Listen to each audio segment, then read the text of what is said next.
And we begin this hour with breaking news. Hi, everybody. I'm Doug Currin. The coronavirus vaccine is now in town, and teachers are getting their first dose of it within the next half hour. What does this mean for school employees, though? Well, it's all based on priority. Metro police officers and one sergeant are being called heroes this morning after running toward danger, putting their lives on the line to evacuate innocent people ahead of that bombing. We are following breaking news from overnight. One person is dead following an accident in Knox County. According to the Knox County Sheriff's Office, they responded to Strawberry Plains Pike for the report of a person possibly ejected just before midnight. 3 Alcoa kids are literally in the spotlight. 6-year-old Leilani, 4-year-old Alana, and 18-month-old Messina are 3 sisters who were military children.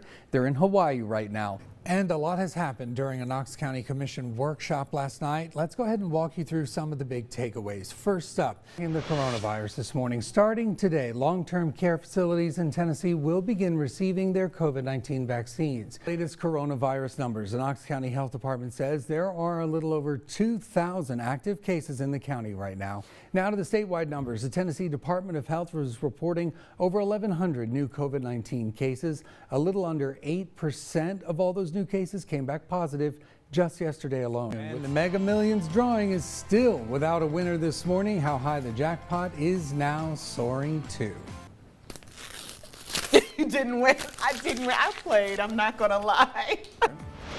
All right, let's get you caught up on the big stories that are happening right now. State lawmakers are gearing up for a special session tomorrow. It was called by the governor, all to address what he says are urgent issues facing Tennessee students and schools. And a police officer was taken to the hospital after a crash in West Knoxville.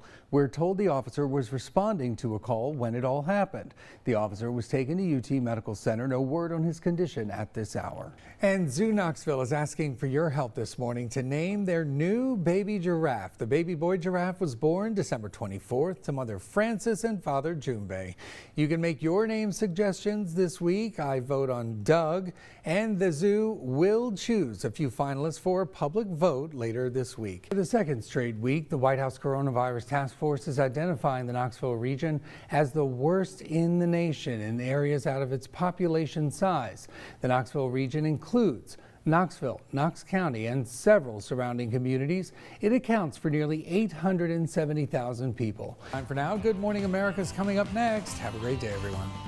3 stripes is a fool, Admiral. Meet Olga Kelso. She's 97 years old and sharp as a tack. She remembers details like no other. On the 2nd of November, 1942, New Year's Eve, 1955. I got orders to report on the 12th of February, 1943, 12th February, 1963. That was Labor Day, September, 1955. She became a wave in the Navy as a stenographer, taking dictation and shorthand for the higher-ups.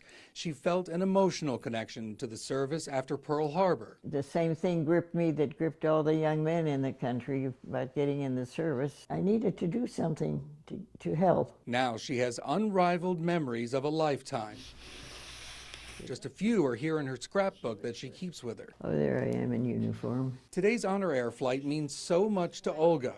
She's heard from other vets that she needs to go, and even bumped into a vet at a local Walmart. And he said, if you have a chance, don't miss it. But I never dreamed that I would ever, that something like this would exist, and that I would get to go. She lost her brother in the war. He was killed on Okinawa. And Olga says she feels the need to do this to honor the memory of her fellow service members.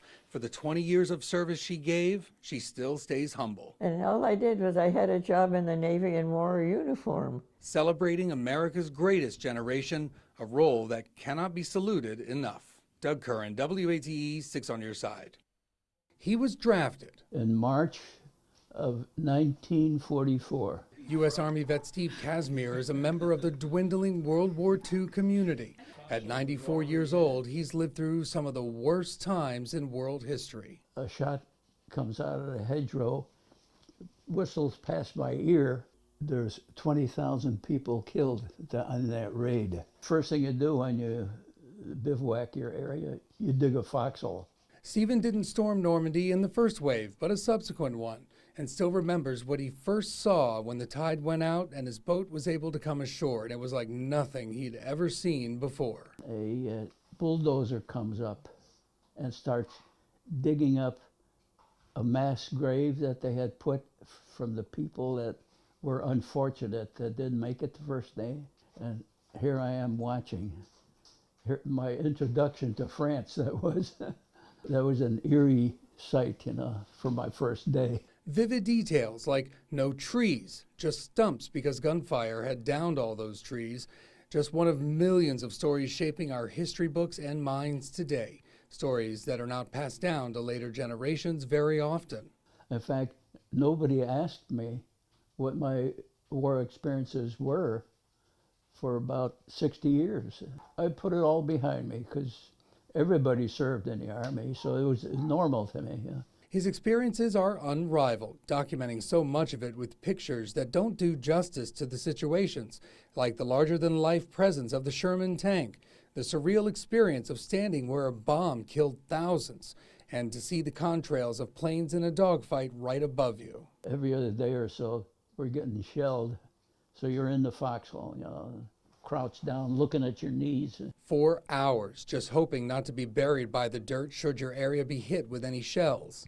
Why do you think people didn't want to ask you about it? I don't know, maybe they thought it might affect me somehow. Would it? No, it wouldn't affect me. I put the war out of my mind completely, forgot about it, went to work like a civilian. His attitude at 94 is a great one, living his best life.